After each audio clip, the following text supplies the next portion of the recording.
हदगाव आगारातील चालक गोविंद आगरमोरे सेवानिवृत्तीबद्दल निरोप समारंभ संपन्न.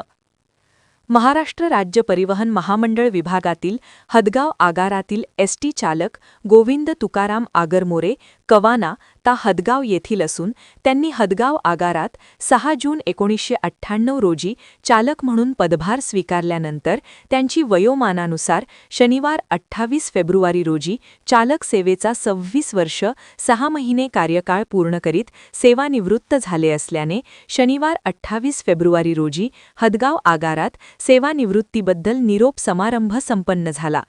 यावेळी आगार प्रमुख आनंद धर्माधिकारी, हदगाव आगारातील कर्मचारी निवडंगे, मुरमुरे, ढोले, कदम यांच्यासह किनवट आगार वाहतूक नियंत्रक हरिभाव आगरमोरे, गावातील प्रतिष्ठित नागरिक मारोतराव चेपुरवार, कवाना माजी सरपंच नंदकुमार असोले, बालाजी आगरमोरे, सहशिक्षक श्रीहरी खुर्दामोजे, डॉक्टर संकेत आगरमोरे, सतीश आगरमोरे, गोपाल आगरमोरे यांच्यासह गावातील प्रतिष्ठित नागरिक, विविध क्षेत्रातील मंडळीसह हदगाव आगारातील कर्मचारी वर्ग, नातेवाईक उपस्थित राहून शुभेच्छा दिल्या.